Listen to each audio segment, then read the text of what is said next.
नमस्कार भाइयों। आज मैं एक जनरल टॉपिक पर वीडियो बना रहा हूँ। जो लोग मेटल फिनिशिंग में इलेक्ट्रोप्लेटिंग किए हुए अलग अलग तरह के पीस खरीदते हैं, जैसे ट्रॉफी है या कोई भी आइटम है जिसके ऊपर इलेक्ट्रो कोट किया हुआ है, इलेक्ट्रोप्लेटिंग की हुई है।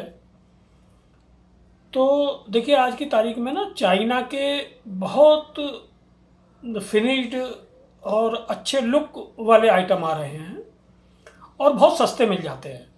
लेकिन मैं आज आपको बताऊंगा कि चाइना के आइटम में और हमारे इंडियन प्रोडक्ट में क्या फ़र्क होता है और इंडियन प्रोडक्ट महंगा क्यों बिकता है।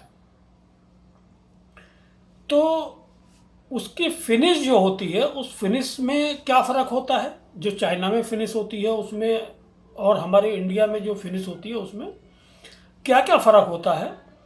और मैं आज आपको बताऊंगा कि अगर आप मार्केट में, इंडियन मार्केट से भी अगर कोई पीस आप खरीद रहे हैं, कोई गिफ्ट आइटम है, कोई ट्रॉफ़ी है या कोई भी इस तरह का फिनिश्ड मग वगैरह है, जैसे कि स्कूल में, कॉलेज में जो विद्यार्थियों को गिफ्ट दिए जाते हैं, अवार्ड के तौर पर ट्रॉफीज़ दी जाती हैं, मेडल दिए जाते हैं, तो उनका बेस मेटल क्या होता है, उसके ऊपर जो कोटिंग होती है उसके ऊपर क्या होता है, और वो किस तरह से तैयार किए जाते हैं, और सस्ते और महंगे में क्या फ़र्क होता है।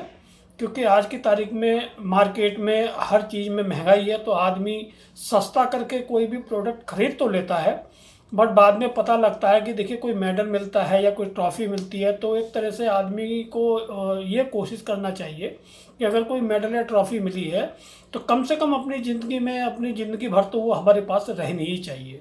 क्योंकि गिफ्ट मिलता है, उसका एक अपना महत्व होता है हर आदमी की लाइफ में। तो अगर किसी को कोई गिफ्ट दिया जाए तो कम से कम ऐसा दिया जाए जो कम से कम उसकी ज़िंदगी तक तो रहे ही रहे। कम से कम जो वो कम से कम अपना, उसको कोई गिफ्ट मिला है तो आगे किसी से शेयर करे, अपना डिस्कशन करे, अपनी बात करे, तो वो बता सके कि भाई हमें ये ट्रॉफ़ी, ये गिफ्ट मिला था हमारे इस काम के लिए। अब पता लगा कि कोई गिफ्ट आपने किसी को किया, स्कूल वगैरह में जो अवार्ड देते हैं, मेडल देते हैं, वो दिया और वो 6 महीने बाद कहीं गिर गया, टूट गया, तो पता लगता है कि वो गिफ्ट मिलना ना मिलना सब बराबर ही है। तो मेरी राय ये है कि जो गिफ्ट डिस्ट्रीब्यूशन करते हैं वो भी इस चीज़ का ध्यान दें, और अन्यथा गिफ्ट डिस्ट्रीब्यूशन करें ही ना। क्योंकि आप गिफ्ट किसी को दे रहे हो, आप किसी को सम्मानित कर रहे हो। गिफ्ट का मतलब ये नहीं होता है कि आपने उसको एक कोई आइटम दे दिया। गिफ्ट का मतलब होता है कि आपने उसको सम्मानित किया। तो वो आदमी अपने आप को गौरवान्वित महसूस करता है और वो कोशिश करता है कि उसकी जो उसे जो उसका जो अचीवमेंट है वो अपने परिवार में, अपने रिश्तेदारियों में, अपने फ्रेंड सर्किल में वो शेयर करे कि देखिए हमने ये काम किया, ये काम हमने किया था, हमने अच्छे नंबर लाए थे स्कूल में, हमने टॉप किया था, हमने डिस्ट्रिक्ट टॉप किया था, तो हमें जो है मेडल हमें मिला है, हमें सरकार की तरफ से, स्कूल की तरफ से, या हमें किसी ने किसी स्पेशल ओकेजन पे हमें ये गिफ्ट किसी ने दिया है। तो उसकी एक वैल्यू होती है उसकी आदमी की ज़िंदगी में, उस आदमी की लाइफ में। अब वो पता लगता है कि 2 महीने बाद, 3 महीने बाद टूट जाता है, तो इस तरह का गिफ्ट देने का मेरे हिसाब से कोई लॉजिक नहीं है। उससे अच्छा तो आप उसको गिफ्ट में कुछ भी दे सकते हैं। इससे बढ़िया तो आप फ्लावर दे दें, बुके दे दें, वो ज़्यादा बेटर रहता है। इस तरह की ट्रॉफ़ी, गिफ्ट, मेडल ये हो तो अच्छी क्वालिटी के हो, अदरवाइज ना हो। मेरी राय यही है। तो उसी के सिलसिले में मैं आपको बताऊंगा कि अगर कोई आप गिफ्ट खरीदते हैं, कोई ट्रॉफ़ी, कोई मेडल आप खरीदते हैं, तो उसको कैसे जज करेंगे, कैसे आप पहचानेंगे कि ये अच्छी क्वालिटी का है या नहीं है। तो मेरे पास कुछ आज मैं ट्रॉफ़ी मेरे पास है, मैं आपको दिखाता हूँ। ये आपको मैं दिखाऊंगा। ये देखिए, मैंने इसकी पन्नी हटाई है। ये देखिए ट्रॉफ़ी है, ठीक है, ये ट्रॉफ़ी है। और ये इस पे आप देख रहे हैं एक बल्लेबाज बना हुआ है। ये क्रिकेट मैच में जो भी छोटे मोटे डिस्ट्रिक्ट लेवल के मैच होते हैं उनमें ये ट्रॉफियाँ दी जाती हैं। अब ये ट्रॉफ़ी बनी हुई किस चीज़ की होती है, कैसे बनती है, हम कैसे जज करें कि ये क्वालिटी बेटर है या नहीं है, तो उस चीज़ के बारे में टोटल मैं आज आपको बताऊंगा। देखिए, इसमें ये नीचे का हिस्सा जो होता है, जो ब्लैक सरफेस दिख रहा है, ये वाला, ये ब्लैक सरफेस MDF बोर्ड का बना हुआ है, मतलब आप कह सकते हैं कि लकड़ी का है। ओके, इसके अंदर एक ये रिंग है येलो, इसके ऊपर गोल्डन फिनिश किया हुआ है। ये इसका जो बेस मेटल है वो स्टील है, और स्टील के ऊपर इलेक्ट्रोप्लेटिंग करके इसके ऊपर गोल्ड फिनिश की गई है। इसके ऊपर का जो हिस्सा है ये मेटल है, ये भी स्टील है। स्टील के ऊपर ब्लैक कोटिंग की हुई है, ये पेंट की कोटिंग है। इसके ऊपर फिर जैसे नीचे एक रिंग था वैसे रिंग है। ये एक बॉल है स्टील की, इसके ऊपर पेंट करने के बाद एनग्रेविंग की हुई है, जिससे ये जैसे बॉल का डिजाइन बनाया गया है।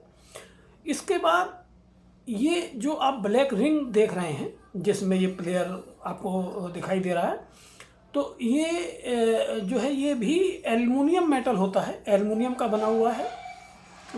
और इसके अंदर जो ये आप प्लेयर देख रहे हैं, ये प्लेयर भी एल्युमिनियम मेटल का बना हुआ है, और इसके ऊपर बाद में कोटिंग की हुई है।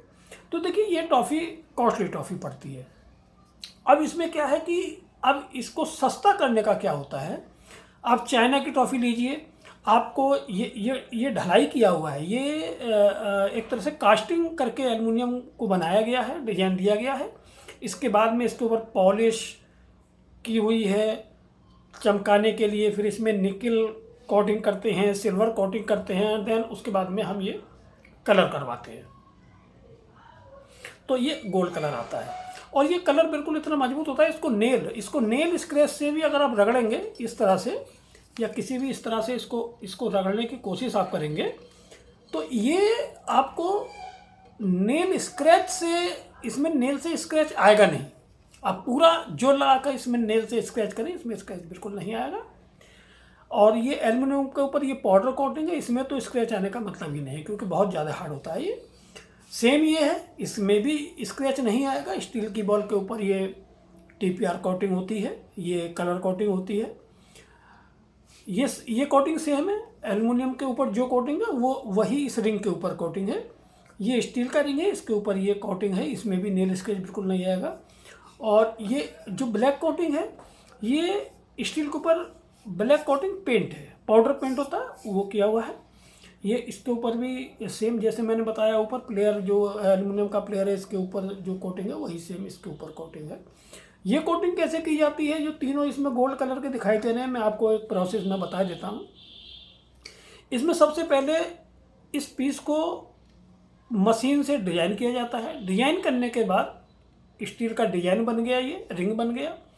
इसके बाद इसको मैनुअल मशीन पे पॉलिश किया जाता है। जो लोग नहीं जानते हो तो ऐसा मानिए, इसको घिस घिस कर चमकाया जाता है, ठीक है। हाई राउंड एक मशीन होती है हाई राउंड मोटर की, और उससे इसको घिस के चमकाया जाता है। इसके अलावा इसको उसके बाद में प्रोसेस होता है इलेक्ट्रोप्लेटिंग का। इलेक्ट्रोप्लेटिंग जो हम कोटिंग चढ़ाते हैं एक के बाद एक, उसको फिनिश और उसको मजबूताई, उसकी ड्यूरेबिलिटी, उसकी लाइफ बढ़ाने के लिए। तो इसके ऊपर जो कोटिंग है उसमें पहले हम क्लीनिंग करते हैं, इलेक्ट्रोलाइटिक क्लीनिंग। उसके बाद पीस लोहे का है तो उसको डायरेक्ट निकल करते हैं, स्टील का है तो पहले निकल स्ट्राइक होगा, उसके बाद निकल में जाएगा। एल्युमिनियम का है तो उसका अलग प्रोसेस है, उसमें एक जिंकेटिंग प्रोसेस होता है। उससे पहले उसको क्लीन करते हैं सोरे के इंतजाम में, नाइट्रिक एसिड में। उसके बाद क्लीनिंग करेंगे, फिर उसको नाइट्रिक एसिड डिप करेंगे, उसके बाद उसको धुलाई करेंगे, उसके बाद जिंकेटिंग करेंगे। जिंकेटिंग करने के बाद उसको हम निकल प्लेटिंग में ले जाएंगे। तो अब निकल प्लेटिंग तक का प्रोसेस हो गया। निकल प्लेटिंग के बाद में इसके ऊपर सिल्वर का प्लेटिंग किया जाता है, बहुत हल्का, स्ट्राइक बोलते हैं उसको, बहुत हल्का माइक्रोन, मतलब निकल हल्का येलोइश ब्लैक शेड पे होता है, स्टील लुक पे होता है। जब इसके ऊपर सिल्वर करते हैं, ओरिजिनल चांदी करते हैं, तो ये बिल्कुल सफ़ेद हो जाता है, सिल्वर का कलर आ जाता है इसके ऊपर। एंड देन इसके ऊपर ये गोल्ड कोटिंग की जाती है, जो जिससे कि जो ओरिजिनल गोल्ड लगता है। ठीक है। तो ओरिजिनल गोल्ड नहीं है ये इलेक्ट्रोफोरेटिक गोल्ड है, जो लेकर गोल्ड कोटिंग होती है, इसमें गोल्ड कहीं नहीं होता है, ये केवल गोल्ड लुक होता है। ये डाई कलर होता है, ये भी एक तरह से जो करंट के द्वारा इलेक्ट्रोफोरेटिक प्रोसेस होता है वो उससे किया जाता है। तो अब मैं आपको, इससे पहले मैंने डिस्कस आपसे किया था कि चाइना की और हमारे यहाँ इंडियन ट्रॉफीज़ में अंतर क्या होता है। आप देखिए, ये ट्रॉफ़ी बिल्कुल मजबूत है, ये गिर जाएगी, टूटेगी नहीं। अगर आप कहीं भी इसको रख देंगे घर में कहीं भी, तो ये 100-200 साल आराम से रखी रहेगी। इसको साफ़ करिए, कुछ भी करिए, ना इसमें रस्ट लगेगा, ना इसमें, ये पूरी एकदम स्मूथ ट्रॉफ़ी है। अब इसके साथ में होता क्या है कि ट्रॉफ़ी और भी मेरे पास है, मैं आपको 1-2 ट्रॉफ़ी और मैं दिखा देता हूँ।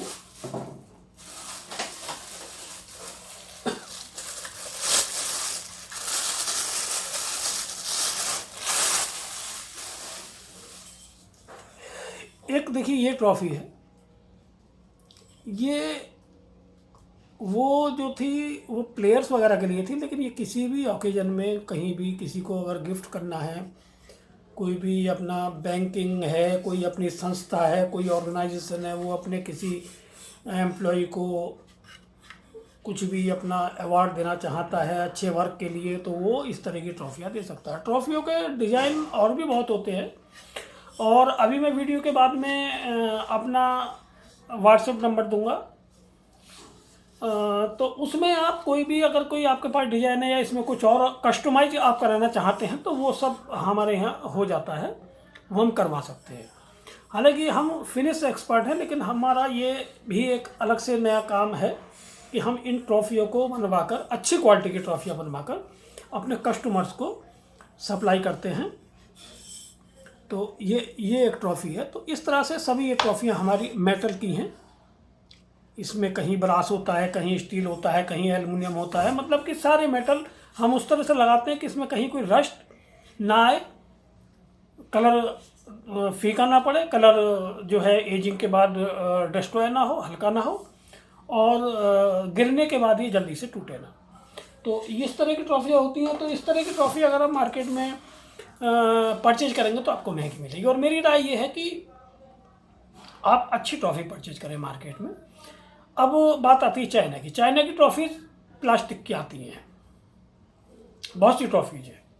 अगर सेम ट्रॉफ़ी आप चाइना की लेने की कोशिश करेंगे तो यहाँ से वो 1.5 गुना कॉस्ट की पड़ेगी। जो इंडियन आपको मिलेगी 100 रुपये की, वहाँ चाइना से की आएगी वो 150 रुपये की आएगी कम से कम। अंडरस्टूड है, आप समझ लीजिए जो मेटल यहाँ जो रेट है, चाइना में भी मेटल का वही रेट है, और ज़्यादा डिफरेंस है नहीं, तो इसलिए वो फ़र्क आएगा ही आएगा। अब होता क्या है कि प्लास्टिक के ऊपर गोल्डन कोटिंग हो जाती है, डिजाइन प्लास्टिक का जैसे चाहो वैसा बन जाता है, उसके ऊपर उन्होंने गोल्डन कोटिंग किया। जैसे ये आप देख रहे हैं ऊपर का ये फ्लैप है, इसको प्लास्टिक में आराम से बनाया जा सकता है, और जब आप फोटो देखेंगे तो पता नहीं लगेगा कि ये क्या है। जब तक आप इसको हाथ से नहीं पकड़ेंगे पीस को, पता नहीं लगेगा आपको क्या चीज़ है।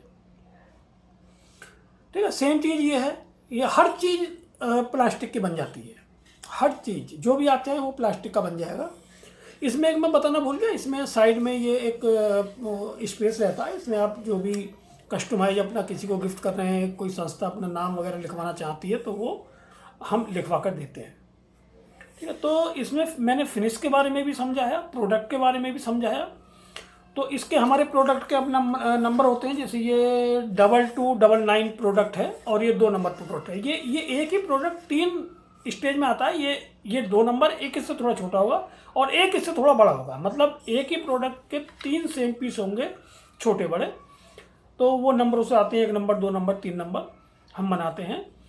तो आप जो भी कभी किसी भी कस्टमर को अगर मेरी वीडियो देखने के बाद लगता है कि इस तरह के कोई प्रोडक्ट हमें चाहिए, या केवल कोई भी कस्टमर ये ना सोचे कि मैं प्रोडक्ट बेचने के लिए मैं वीडियो बना रहा हूँ, ऐसा नहीं है। मैं इलेक्ट्रोप्लेटिंग एक्सपर्ट हूँ, तो उसके रिलेटेड वीडियो भी मैं काफ़ी बनाता रहता हूँ। मेरा मकसद ये है कि अगर आपको इसमें और भी कुछ आप अपने एरिया से परचेज़ करना चाह रहे हैं कुछ है, तो आप जो है मेरे राय ले सकते हैं, कोई दिक्कत नहीं है। क्योंकि हमारे यहाँ मुरादाबाद में ट्रॉफ़ी का बहुत बल्क काम है, हमारे यहाँ से सस्ता मिलता नहीं है, ऑल ओवर इंडिया यहाँ से सप्लाई होती है। और बहुत ही अच्छी क्वालिटी की, बहुत ही सुंदर अलग अलग डिज़ाइन की। आप अपने ऑर्डर के हिसाब से कोई डिज़ाइन भेजें तो वो भी हम बनवा के दे सकते हैं। कस्टमाइज डिज़ाइन को कस्टमाइज कुछ चेंज कराना आपको हो, बोले जैसे सपोज ये ब्लैक फिनिश है, हमको इस पे आप स्टील लुक दीजिए या इस पर भी हमें गोल्ड लुक दीजिए, तो वो सारा काम इस पर हो जाता है। और ये अगर किसी वजह से खुलने के बाद टूट जाती है तो रिपेयरेबल होती है। इसके अंदर एक नट होता है काफ़ी लंबा, उसमें सारा ये फिटिंग किया जाता है। तो ये इसमें कोई इसका एक पार्ट टूट भी जाता है, किसी जैसे सपोज कोई शॉप है, अब शॉप में प्रॉब्लम ये है कि वहाँ पीस रखा रहा और टूट गया, तो उसको रिपेयर कर सके। तो जो मेटल वाली जो ट्रॉफी होती है वो रिपेयर आराम से हो जाती है, कहीं कोई प्रॉब्लम नहीं है। तो आपने ये आज इसका देखा, जो ट्रॉफीज गिफ्ट ट्रॉफीज होती हैं इनको किस तरह बनाया जाता है और किस तरह की ट्रॉफीज मार्केट में लोगों को परचेज करनी चाहिए, और उनसे आपको किसी को गिफ्ट देना है तो उसका क्या एक महत्व होता है, क्या लॉजिक होता है। पहली बात तो ये है कि प्लास्टिक का गिफ्ट देना इंडियन कल्चर में सही माना ही नहीं जाता है। हमारे यहाँ जो भी हैं, हिंदू मुस्लिम सिख ईसाई जितने भी लोग हैं, वो कोई भी प्लास्टिक का गिफ्ट देना पसंद ही नहीं करते हैं। ये धार्मिक प्रवृत्ति नहीं है, ये हमारे इंडियन कल्चर में ही नहीं है। लेकिन फिर भी बहुत छोटे स्कूल होते हैं, जैसे शिशु मंदिर होते हैं, बहुत छोटे छोटे स्कूल होते हैं। अब उन बच्चों को 10-10 20-20 रुपए की ट्रॉफियाँ देनी होती हैं, 30 रुपए की ट्रॉफ़ी देनी होती है, 50 रुपए की ट्रॉफ़ी देनी होती है। तो मैं समझता हूँ कि उन ट्रॉफियों को भी हम कस्टमाइज़ कर रहे हैं। नेक्स्ट बहुत जल्दी ही हम उसमें भी मेटल में ही उनको ला रहे हैं। बहुत ज़्यादा रेट का अंतर नहीं रहेगा। अगर आप 50 का नहीं है तो कम से कम 75 का खरीद लो, 80 का खरीद लो, कम से कम प्लास्टिक मत दो। क्योंकि जब एक छोटा बच्चा होता है, 5 साल का 4 साल का बच्चा होता है, उसको कोई ट्रॉफी मिलती है, कोई गिफ्ट मिलता है, उसको कोई प्रोत्साहन के रूप में कोई उपहार मिलता है, तो वो आगे उसको देखता है, वो भाई उसको फर्क पड़ता है उस चीज़ से अगर वो टूट जाती है तो इस तरह का प्रोत्साहन करने से तो अच्छा है कि आप प्रोत्साहन उसको करें ही ना, बिल्कुल उसको बस थपथपाएं, उसकी कमर थपथपाएं, उसको शाबाशी दें, उसको केवल सराहें। आप प्रोत्साहन के रूप में उसको कुछ ना दें अगर आपके पास कैपेसिटी नहीं है तब। वैसे मैं मान के चलता हूँ कि जितने भी कॉलेज हैं, जितने भी ट्रेनिंग इंस्टीट्यूट हैं, जितने भी छोटे बच्चों के स्कूल हैं, अच्छी खासी फीसें हैं, बहुत अच्छा मार्जिन वो लेते हैं। तो अगर पेरेंट्स से ही वो 10 रुपये 20 रुपये एक्स्ट्रा वसूल कर अगर वो देना चाहें तो वो भी दे सकते हैं। पेरेंट्स इस चीज़ के लिए कभी मना नहीं करते हैं। तो मेरा मतलब है कि आप गिफ्ट करें, किसी को प्रोत्साहित करें तो एक अच्छे तरीके से करें, अदरवाइज ना करें। मेरी अपनी राय है। वैसे अदरवाइज ना लें इसको, क्योंकि जो किसी भी स्कूल की, किसी भी संस्था की मैनेजमेंट होती है वो चीज़ को बेटर समझती है और अपने से जो वो कर सकती है अच्छे से अच्छा वो करती है। तो मेरा यही था, आज का मेरा वीडियो ट्रॉफीज़ के ऊपर ही था। नेक्स्ट में बहुत जल्दी ही आपको अलग अलग फिनिश किस प्रकार होती हैं उनका लाइव डेमो में वीडियो लेकर आने वाला हूँ बहुत जल्दी ही। उसका मेरा लैब सेटअप हो रहा है कि आपको गोल्ड करना है तो गोल्ड किस तरह किया जाएगा, बिल्कुल live demo with chemical and with full equipments. और पूरा लैब सेटअप मेरा हो रहा है। इसके बाद में टेस्टिंग, अगर किसी केमिकल की टेस्टिंग करनी है, इलेक्ट्रोप्लेटिंग, मेटल फिनिशिंग से रिलेटेड, केमिकल तो बहुत सारे होते हैं लेकिन मेटल फिनिशिंग से रिलेटेड ही काम मैं करता हूँ। तो उसमें कुछ केमिकल हैं, अगर किसी को टेस्ट करने हैं तो कैसे टेस्ट होते हैं वो भी मैं सारा लाइव डेमो मैं उसके बारे में बताऊँगा। बहुत जल्दी ही मेरा लैब सेटअप तैयार हो रहा है। उसके बाद में आपको सारी, अभी तक मेरी जितनी भी वीडियो हैं वो प्रैक्टिकल वीडियो नहीं है। मैं केवल अपने व्यूअर्स को केवल जानकारी देता हूँ कि आपको कोई प्रोसेस करना है तो कैसे करना है। लोग मुझे फ़ोन करते हैं, मैं उनको राय मशवरा दे देता हूँ। बट आगे आने वाले समय में मैं आपको लाइव डेमो हर फिनिश का, जो भी फिनिश होती है, निकल, कॉपर, जिंक, टिन, ब्रास, जो भी प्लेटिंग होती है, इलेक्ट्रोफोटिक लेकर के अलग अलग कलर हैं, डिफरेंट कलर हैं, एंटिक है, तो ये सारी मैं जो है आपके लाइव फिनिश जो है लाइव मैं आपको दिखाऊंगा फिनिश किस तरह की जाती है और कौन कौन से प्रोसेस फॉलो करने पड़ते हैं, क्या क्या इक्विपमेंट, क्या क्या मशीनें चाहिए होती है, वो सारी चीज़ें मैं आपको बताऊंगा। धन्यवाद, नमस्कार।